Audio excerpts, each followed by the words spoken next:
Aquí comienza Ella Soy, el programa feminista de France 24. La historia de hoy nos lleva a Francia, porque la Iglesia Católica de ese país se vio obligada a hacer nuevos reportes de abusos sexuales entre sus filas. Entre otros casos, esta vez el cardenal Jean-Pierre Ricard admitió haber abusado de una niña de 14 años, 35 años atrás. Una revelación que contribuye al aumento de la impopularidad de la Iglesia, que ya suma más de 200.000 víctimas de abusos sexuales en el país desde los años 50. Veamos el reporte para entrar en contexto y enseguida regresamos para el análisis. Los obispos se reúnen en Lourdes, al suroeste de Francia, para hacer frente a un nuevo escándalo de acoso sexual. En el centro de la última revelación, el cardenal Jean-Pierre Ricard, uno de los más altos prelados de la Iglesia Católica francesa. Ricard admitió sus abusos en una declaración escrita el lunes. Hace 35 años, cuando era sacerdote, me comporté de forma reprobable con una niña de 14 años. Mi comportamiento causó inevitablemente consecuencias graves y duraderas en esta persona.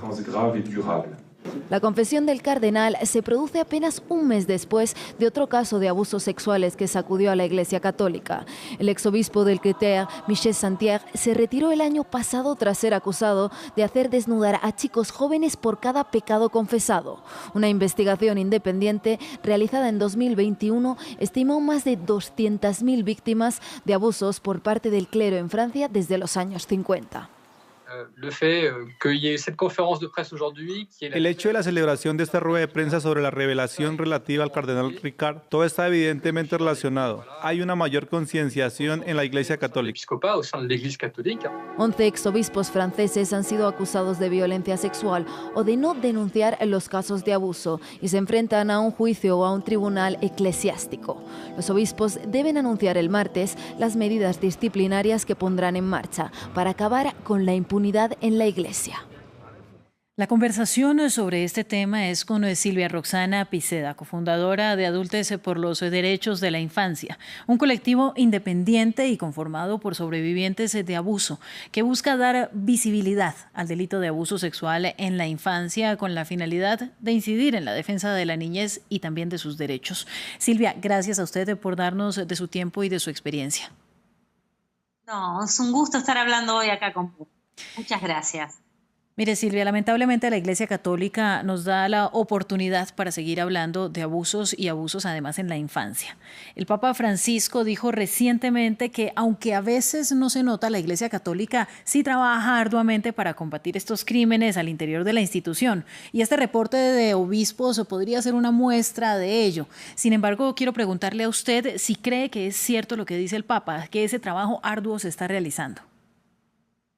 Nosotros creemos, como sobrevivientes del delito de abuso y después de tantos años de experiencia, de haber sufrido nuestros abusos y de haber visto la sociedad que teníamos. Yo tengo 55 años, cuando fui abusada se lo dije a mis padres no hicieron nada, y a los 42 años me tuve que encontrar protegiendo a mi hija de un progenitor abusador y encontrarme nuevamente en el año 2009 con una sociedad que le costaba muchísimo entender que existíamos los sobrevivientes de abuso y que también los abusadores están entre nosotros y nosotras.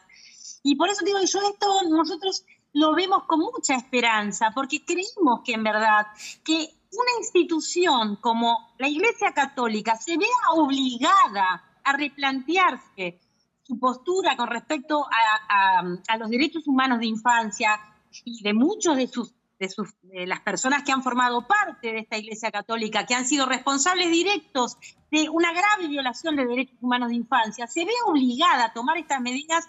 Nosotros creemos que es por la lucha nuestra, por la lucha de las víctimas y de los sobrevivientes, que desde hace décadas venimos de a poco, muchas veces muchos individualmente, luego muchos pudimos conformar colectivos, unirnos en redes y sumar nuestras voces. Y estamos obligando a que personas de poder, instituciones, tengan que replantearse sus prácticas. Por eso nosotros lo vemos con alegría esto, a pesar de que es insuficiente, a pesar de que se necesita mucho más compromiso de toda la sociedad adulta, nos parece muy importante y lo festejamos como un logro de los millones de compañeros y compañeras que en algún momento nos hemos animado a empezar a hablar, a contar lo que nos ha pasado y a pedir justicia.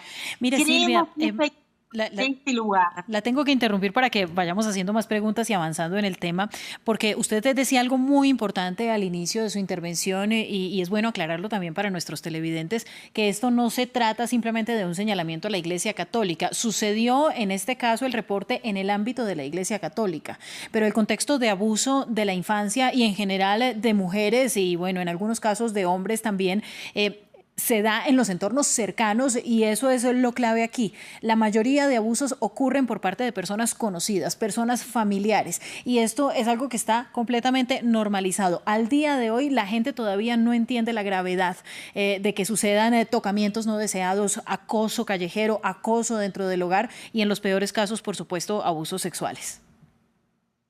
Claro, totalmente.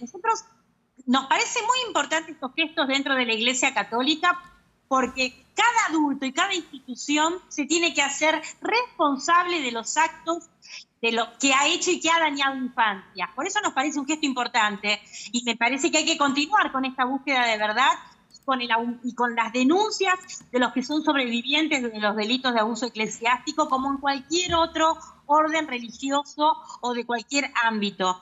Lo que tenemos que acordarnos, como vos decías, es que la mayoría de nosotros y nosotras fuimos abusados por personas de nuestra confianza. Nos han abusado nuestros familiares, nuestros docentes, los pastores, los curas, en los clubes a los que hemos participado. La mayoría de los que fuimos abusados y de las que fuimos abusadas en la infancia, fuimos abusadas por personas que tenían que cuidarnos. Por eso es tan importante que como adultos y adultas hoy sepamos que tenemos la absoluta responsabilidad de cambiar la suerte de los niños y las niñas de hoy. Como cuidadores. Y además, Silvia, porque la Iglesia también es cuidadora y es el líder de una espiritualidad de las personas. Ahora, una crítica enorme contra estos casos es que la mayoría de veces ni siquiera llegan a instancias penales. La Iglesia los maneja de forma interna, muchas veces solamente trasladan sacerdotes de un lugar a otro. ¿Qué tan importante es llegar a estas etapas judiciales? Es fundamental. Vos pensás que ante algo tan desordenado como es un adulto abuse de un niño, niña o adolescente, necesitamos que el Estado tome su rol de defensa de los derechos de infancia y su rol como gran ordenador social. Y por supuesto que estos casos, además de tener todos sus modos de investigación y de alguna manera de respuesta dentro de la Iglesia Católica, por supuesto que tiene que haber juicio, condena por parte de los estados. Claro, Silvia, pero esta pregunta yo se la hacía precisamente porque, aunque la instancia judicial es muy importante y usted lo detalla muy bien, realmente lo que necesita una víctima pasa más allá de una sentencia judicial. Muy rápidamente, ¿qué es lo primordial para la reparación de un niño, de una niña que ha sido víctima de abuso? Nosotros lo que vemos es que lo más importante es ser escuchado, escuchada con respeto, con amor, con empatía, tener en cuenta y transmitírselo al niño o niña que la única responsable y culpable de lo que le sucedió es el adulto. El niño, niña o adolescente es una víctima absoluta. No tenía chance, no tuvimos chance cuando nos encontramos con nuestros agresores, no tuvimos chance de hacer una historia diferente. Y lo más importante, además de eso, de tener en claro que el total rechazo tiene que ser hacia los agresores. Nosotros consideramos que tenemos hasta ahora una sociedad que es muy permisiva con los agresores. Nosotros hablamos del permiso social al abuso sexual contra niños, niñas y adolescentes.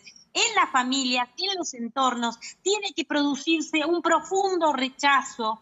Cuando hay alguien que se animó a contarlo, las familias, los grupos de pertenencia tienen que tomar estas palabras como la oportunidad, primero de, en verdad, mimar, cuidar, proteger, apachuzar al que se está animando a hablar y a la que se está animando a hablar, pero por otro lado, marcar el profundo rechazo a los agresores. Claro, esto Silvia. Como sociedad va a generar un cambio que es muy importante para todos los que hemos sufrido este delito y para los niños y niñas que hoy están pasando por esto. Yo ni siquiera diría importante, yo diría absolutamente fundamental para una sociedad que en algún momento aspiramos sea una sociedad sana. La Iglesia Católica ha sido un referente de patriarcado, de esas relaciones de poder en las cuales ocurren los entornos de abuso. Un niño es una persona indefensa que no tiene las herramientas para denunciar porque es una persona que además, aparte de ser sujeto de derechos, pues no los entiende todavía, no los maneja todavía y es nuestro deber como adultos hacer que se cumplan esos derechos. ¿Cómo? Muy rápidamente, Silvia, porque ya estamos llegando al final del programa, podemos proteger a nuestras niñas y a nuestros niños. ¿Dónde podemos detectar esas claves de entornos abusivos de las que debemos protegerlos? Nosotros tenemos una frase que dice que para criar infancias hace falta una aldea. Creemos que tiene que estar una aldea adulta de buena voluntad activamente protegiendo los derechos de infancia y atentos y atentas a lo que está sucediendo con los niños y niñas. Creemos que la suerte de los niños y niñas no tiene que ser la suerte de la lotería genética que te tocó en qué casa naciste. Si naciste en una casa donde te protegen, está todo bien, y si naciste en una casa donde estás desprotegida, vas a tener esa suerte. Por eso creemos en la aldea. Y lo que nosotros sabemos y hemos visto es que todos nosotros y nosotros, vos pensás que nosotros hace 10 años tenemos grupo de pares, donde sábado a sábado nos reunimos a hablar sobrevivientes adultos, y un dolor muy grande que tenemos es que nosotros decimos, estuvimos en escuelas, estuvimos en clubes, estuvimos dentro de nuestras familias con múltiples síntomas, con muchísimos cambios de conducta y nadie se dio cuenta. Nosotros nos damos cuenta que hemos pasado como invisibilizadas también dentro de esta sociedad que no vio todo el sufrimiento que cargamos a partir de haber sufrido los abusos. Por eso nosotros decimos que ante cualquier cambio, ante cualquier conducta que vemos en un niño o niña que nos llama la atención, prender la alarma y pensar que quizás está pasando por algo realmente doloroso y que no se está animando a hablar. Por eso es tan importante los ámbitos donde los niños y niñas puedan contar lo que les sucede. Sean las escuelas, sean los clubes.